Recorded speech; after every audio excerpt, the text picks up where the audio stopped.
लक्ष्मी सबसे ज्यादा प्रसन्न कौन से दिन होती है? जम के बोलिए जरा। शुक्रवार। तो शुक्रवार को लक्ष्मी सबसे ज्यादा प्रसन्न क्यों होती है? उसका प्रसन्न होने का कारण क्या था? लक्ष्मी जी के दो भाई थे, दोनों की शादी नहीं हो रही थी, दाता और विधाता, दोनों का विवाह नहीं हो रहा।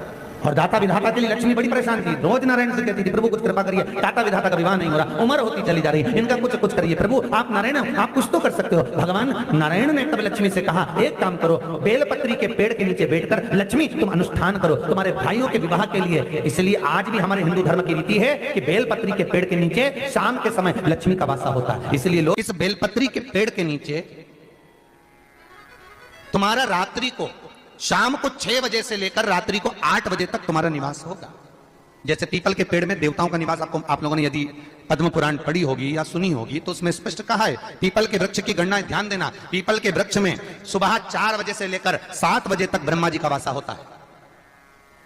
पीपल के वृक्ष में सुबह 7 बजे तक ब्रह्मा जी का वासा, 7 बजे से लेकर 10:30 बजे तक पीपल के वृक्ष में भगवान विष्णु का वासा होता है। कितनी बजे तक? 10:30। 10:30 से लेकर 11:30-12 बजे तक पीपल के वृक्ष में पितरों का वासा होता है। इसलिए हमारे यहाँ पितरों को श्राद्ध पक्ष में जो भोजन कराया जाता है वो 10:30 से 12 के बीच में कराया जाता है। 12 बजे के बाद पीपल के वृक्ष में दोपहर के 1:30 बजे तक आहूतों का वासा रहता है। आहूत कौन? जो गर्भ में शांत हो गए, जो कुंवारी अवस्था में शांत हो गए, जो जन्म लेने के बाद उनका विवाह नहीं हुआ और शांत हो गए, उन आहूतों का वासा उस पीपल के वृक्ष में दोपहर में 1:30 बजे तक रहता है। उसके बाद में प्रेतों का वासा चालू होता है। इसलिए दोपहर के समय पीपल के पेड़ की परिक्रमा नहीं होती। फिर शाम को 4 बजे से 7 बजे तक पीपल के वृक्ष में शंकर जी का वासा होता है। इसलिए शाम के समय पीपल की परिक्रमा नहीं होती। 7 बजे के बाद में पीपल के वृक्ष में रात्रि को 9 बजे तक कुबेर का वासा होता है। फिर 9 बजे के बाद में प्रेतवास चालू होता है पीपल के वृक्ष में। उसी तरह बेलपत्री का जो वृक्ष है, उस बेलपत्री के वृक्ष के नीचे रात्रि को 8 बजे से लेकर 12 बजे तक बेलपत्री के पेड़ के नीचे कुबेर का निवास होता है। महाराज कुबेर का निवास।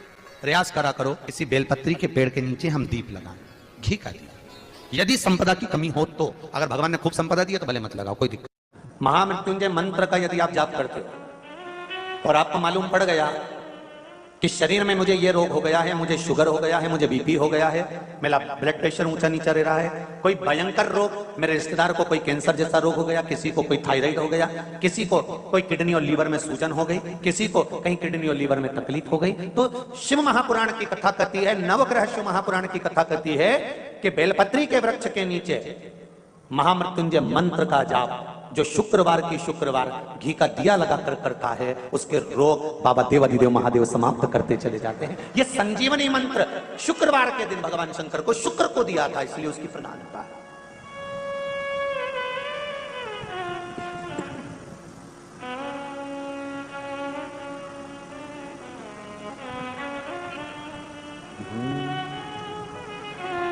ये वो संजीवनी मंत्र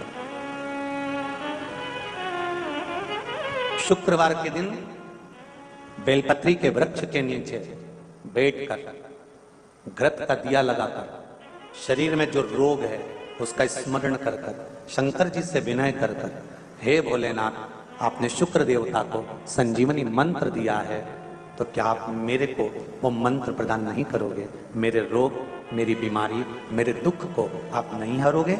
शिव से कहो, ये शरीर आपने दिया है और भजन करने के लिए दिया है, स्मरण करने के लिए दिया है, कीर्तन करने के लिए दिया है, तो संभालोगे भी आप। और बेलपत्री की ओर मुख कर कर घी का दिया लगाकर महामृत्युंजय मंत्र का स्मरण कर लेने पर धीरे धीरे धीरे धीरे धीरे धीरे वो रोग समाप्ति की ओर आता चले जाता है।